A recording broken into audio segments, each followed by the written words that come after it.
You know what else you could do if you were broke? You could find a business to start that takes very little money to start.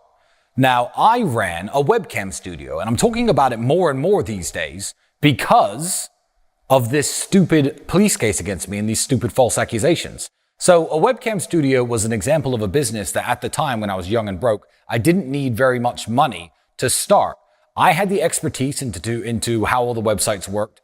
And how to build social media profiles. The girls were obviously pretty. You needed a laptop and a webcam and a keyboard. And that's all you really needed to get started. And you could make thousands of dollars per week that way. And then you could scale your business from there. Now, there are many different businesses that will take your time up, but don't cost money to start. Even in your local area. I mean, you have a lawnmower, you got no money. Maybe you need $500, $600, $700 before you can buy the equipment you need to get it to the next step. Go door to door with your lawnmower before you can hire some Mexican to do it for you and cut everyone's grass before you have the time to register a company, hire an employee, and get him cutting grass for you and then scale from there. So find a business that doesn't take much to start up. Certainly don't go around asking people for money like people ask me all the time. Hey, Tate, I'm broke, but I've got this business idea. I need 50 grand. If you're good at business and you have a good business mind, you will find a business that you can do without begging me for money. Because I'm never going to see that 50 grand again. And I've never broken any laws. I don't care at all. In fact, I am so happy that I ran that webcam studio. I almost am tempted, just as a fuck you to Romania, to open a new one. There's 3,000 of them here anyway. I might just open one and hire a bunch of models and say, come and arrest me because it's not a crime. But I think that goes against my newfound morality and my values, so I won't do that. But I could, and the prosecutors from DCOT could literally suck my dick because there's nothing wrong with that business and it's a fully legal tax payable business and there are studios all over this country. So people often ask me if I'm ashamed of running that webcam studio and I'm like, no, I'm exceptionally proud of myself. I learned so much about, I think, the male condition, how lonely men are, how sad men are. And this is something that me and Andrew talk about a lot, men's mental health. I learned a lot about male-female dynamics. I learned a lot about just general how to manage a business. It was a very interesting business to run.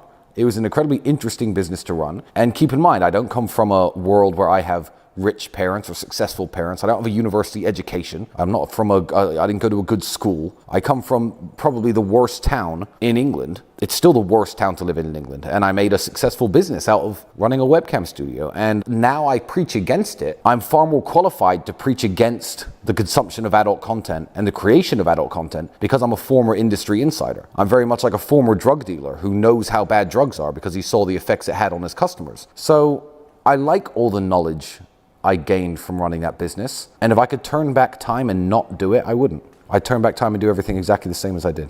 Shopping in London is all about the sales experience. And the sales experience of the things you buy in London is better than almost anywhere in the world. New York, comparable. Some places in Dubai, comparable. However, even when I was in the Rolls-Royce showroom, signing the papers for the car, looking the car up and down, etc., there was champagne in my hand, all the champagne I could drink. You're sitting there, getting pissed. It's part of the English culture. I think that's why English do it best. It's exactly the same on Savile Row when I go to get my suits made. When I go and I try this jacket on for size, it's a bit too big in the shoulders and they're pinning it down, etc. There's a gin and tonic in one hand, a champagne in the other hand. You're talking, you're making stupid jokes, you're feeling all these expensive materials, you're making stupid decisions, you're drunk as fuck, you have a good night out, you go home and you're hungover the next morning, you look at your tailoring bill and you're like, I've spent 160,000 pounds, haven't I? However, it's totally worth it. The shopping experience for the most expensive things in the world is not just about picking up the item. Procuring the item is secondary. And it should be the same. London's getting dangerous nowadays, but even if you go into a Patek Philippe shop and you've ordered this watch, obviously, you would have had to order it in advance and it's ready and you go in there to pick it up. It's, oh, hello, Mr. Tate, how are you? Please take a seat. Would you like a glass of champagne? Even when Andrew goes into Armani, for example, because he's such a well-known customer, it's, oh, hi guys, how are you? You sit down, here's some booze, not for Andrew because he doesn't drink, and let me bring all the things in your size that I think you'll like. That's a shopping experience like no other. It's very different from, I remember going through the racks at Matalan. If you're English, you'll know the reference, and trying to find a pair of jeans that fit me after all these pairs of jeans and nothing's tailored and nothing fits and it's horrible. And then I find a pair of jeans and it's 4 pounds more than I have in my pocket because I've only got 30 pounds and you can't negotiate. Shopping sucks unless you're a millionaire. The term millionaire was coined at the beginning of the 1900s, and millionaire was impressive back then. My 1963 Aston Martin DB5, when it was first sold, cost £4,100. Can you imagine the spending power of £1 million?